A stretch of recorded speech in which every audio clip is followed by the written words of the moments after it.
ओम शांति। आज हम कई बार अपने कर्मों को सुधारते हैं और कई बार हम कर्म सुधार करके उन कर्मों का फल भी पाते हैं। लेकिन कई बार गलती से किए गए कर्मों का हमें प्रायश्चित करना पड़ता है और उन्हीं प्रायश्चित के चक्कर में हम और गलत कर्म कर देते हैं। बहुत सारे आपने लोग देखे होंगे, अलग अलग जगहों पर जाकर, धार्मिक स्थलों पे जाकर उन कर्मों का प्रायश्चित करते हैं, क्षमा मांगते हैं, लेकिन फिर भी कहीं ना कहीं भूलें हो जाती हैं। हमें पहले कर्मों को सुधारना है। हम उन कर्मों का प्रायश्चित कैसे कर सकते हैं? जरूरी नहीं है कि हम खुद को कष्ट पहुंचाकर प्रायश्चित कर सकते हैं। बहुत सारे ऐसे लोग हैं जो खुद को कष्ट पहुंचाकर प्रायश्चित करते हैं कर्मों का। लेकिन हमेशा याद रखें कि अगर आपने कर्म किए हैं, भले वो आपने गलती से किए हैं, तो गलती से किए गए कर्मों की इतनी सजा नहीं है जितनी जानबूझ के किए गए कर्मों की है। हम कई बार जानबूझकर किसी के जिंदगी में कुछ ना कुछ ऐसी चोटें दे जाते हैं, ऐसे दर्द दे जाते हैं जो वो व्यक्ति उम्र भर याद रखता है। आपने देखा होगा, कई बार हम किसी व्यक्ति के जीवन में इतनी गलत चीजें कर जाते हैं कि वो बर्दाश्त नहीं कर पाता और वो शरीर छोड़ देता है। कई बार वो दर्द इतना असहनीय हो जाता है कि वो किसी को बता नहीं सकता, लेकिन वो खुद को खत्म कर लेता है। ये वही कर्म है जिसका आप जितना प्रायश्चित करेंगे कम नहीं होगा। लेकिन कई बार क्या होता है, हम गलती कर देते हैं, हम चाहते नहीं थे ऐसा, लेकिन हो गया, तो आप उस आत्मा से क्षमा मांगे। लेकिन हमें क्षमा मांगने की विधि ये नहीं है कि खुद को दर्द पहुंचाया, खुद को चोट पहुंचाई। हमें क्षमा करना है दिल से, क्षमा करना है अपने कर्मों से। जो वो आत्मा चाहती थी कि आप इस तरीके के कर्म करें। कई बार क्या होता, माता पिता बच्चों को बोलते रहते, बेटा सुधर जाओ, बेटा सुधर जाओ, बेटा नशे पत्ते छोड़ दो। हम नहीं मानते और हम अपनी धुन में मस्त रहते हैं। हमें कोई फर्क नहीं पड़ता कि हमारी लाइफ में क्या हो रहा है, गलतियों पे गलतियां करते जा रहे हैं हम। लेकिन माता पिता क्या बोलते हैं कि अगर बचपन में ही हम इसको सुधार देते तो शायद आज हमें ये नौबत ना देखनी पड़ती, आज ये दिन ना देखने पड़ते।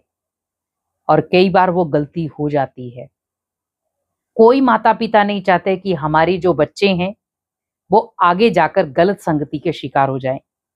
हर माता पिता अपने बच्चों से स्नेह प्यार एक जैसा करते हैं, पालना एक जैसी करते हैं। लेकिन कुछ बच्चे नशों में चले जाते हैं। कुछ ऐसे भी बच्चे हैं जो माता पिता का दिल से सम्मान करते हैं और कुछ ऐसे भी बच्चे हैं जो माता पिता को गाली गलौज देने में भी देरी नहीं करते।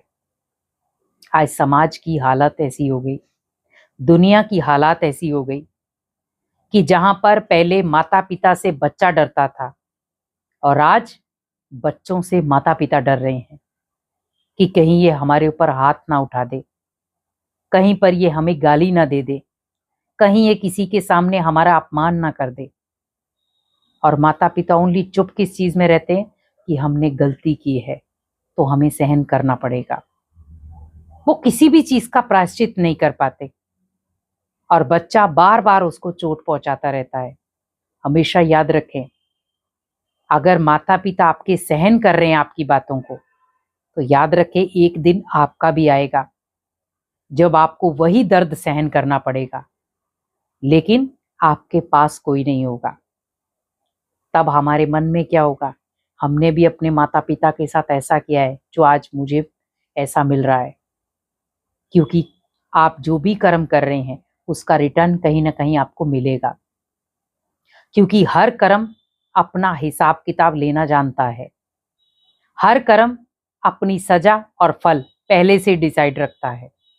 आपने अगर किसी का भला किया है तो आपका कोई बुरा नहीं कर सकता, लेकिन अगर आपने बुरा किया है तो आपका कोई भला नहीं कर सकता। लेकिन हमें कर्मों को श्रेष्ठ बनाना है। अगर गलती से कोई कर्म गलत हो भी जाता है तो उसे आप करेक्ट करने की कोशिश करो। मान लो गलती से आपने किसी के जीवन में दर्द या किसी के जीवन में रुकावटें पैदा की हैं, तो आप उस आत्मा से क्षमा मांगे और उसके जीवन को दोबारा उसी ट्रैक पर लाकर खड़ा करें जहां पर आपने उसे थोड़ा अनबैलेंस किया था। क्योंकि क्षमा याचना करने से कुछ नहीं। आज क्या होता है, हम कोई गलती करते हैं और हम छोटा सा शब्द यूज करते हैं, सॉरी। क्या उस आत्मा के जो भी उसके जीवन में कर्म किए हैं, जो भी उस आत्मा ने हिसाब किताब कंप्लीट किया है, क्या वो खत्म हो जाएगा? आज हम क्या करते हैं, कई बार किसी को दुख दे देते हैं और बाद में क्या कहते हैं, सॉरी। क्या वो दुख दर्द वो आत्मा उस सॉरी शब्द से खत्म कर पाएगी? लेकिन हमें क्या याद रखना है, हमें सॉरी किस चीज के लिए कहना है? जब हम अपने आप को श्रेष्ठ बनाएंगे, कर्मों को बेटर बनाएंगे। अगर मैंने एक गलती की है, भगवान हमें माफ करता है। हम दूसरी गलती भी कर रहे हैं, तब भी वो आपको नजरअंदाज करता है। हम तीसरी गलती करते हैं तो भगवान आपको संकेत देता है, समझाता है कि बच्चे अब भी समझ जा। लेकिन जब वही गलती आप चौथी बार दोहराते हैं तो वो आपको देता है कर्मों की सजा, जिसको हम कहते हैं धर्मराज की सजा। तो हमें अगर गलती से किए गए कर्मों का प्रायश्चित करना है तो पहले मुझे अपने कर्मों को जानना जरूरी है कि जो भी मैं कर्म कर रहा हूं, मैं किसी को दुख देने वाले तो नहीं कर रहा हूं। क्योंकि जैसा मैंने किसी को दिया होगा वैसा ही मेरे पास आएगा। अगर मैंने किसी को दुख दर्द दिए हैं, लौट कर मेरे पास दुख दर्द ही आएंगे, भले वो आपने गलती से दिए। पर गलती का प्रायश्चित आप कब कर सकते हैं? जब उस आत्मा को आपने दुख दर्द दिए हैं, अब आप उस आत्मा को सुख शांति दें, उसके साथ खड़े हों, उस दर्द में उस आत्मा को मलहम लगाएं, उस दर्द को मिटाने की कोशिश करें, ना कि आप और बढ़ाने की कोशिश करें। अगर आपने वो चीज गलती से की है और अगर आपने जानबूझकर किया है तो उस कर्म की सजा तो हमें भोगनी ही पड़ेगी। क्योंकि कर्म हर जगह पर आपको ढूंढ ही लेगा। इसीलिए कहा भी जाता है, आप भले किसी भी कोने पर जाकर कोई भी कर्म कर रहे हैं, बहुत सारे चोरी छिपके करते हैं, लेकिन याद रखें कर्मों की सजा पहले से ही बंधी हुई है। क्योंकि वहां पर उस कर्म को हमारी दो आंखें देख रही हैं, तो सीसीटीवी कैमरे तो सबसे पहले हमारे पास ही हैं। भगवान तो भले उसको बाद में देखेगा, पहले तो हम ही उस कर्म को देख लेंगे। हम जब भगवान के सामने जाएंगे, क्या लेकर जाएंगे? हमेशा याद रखें, एक कर्म आपको श्रेष्ठ बनाने के रास्ते पर ले जाएगा और एक कर्म आपको भ्रष्ट बनाने के रास्ते पर ले जाएगा। लेकिन डिसाइड आपको करना है। एक कर्म हर कर्मों का प्रायश्चित करना सिखाएगा और एक कर्म आपको पश्चाताप पे ले जाएगा।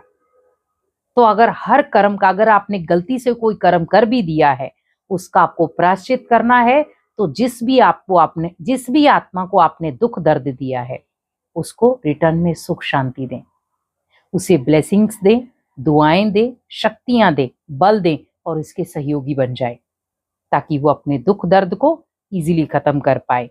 तब जाकर आप उन कर्मों का प्रायश्चित कर पाएंगे। ओम शांति।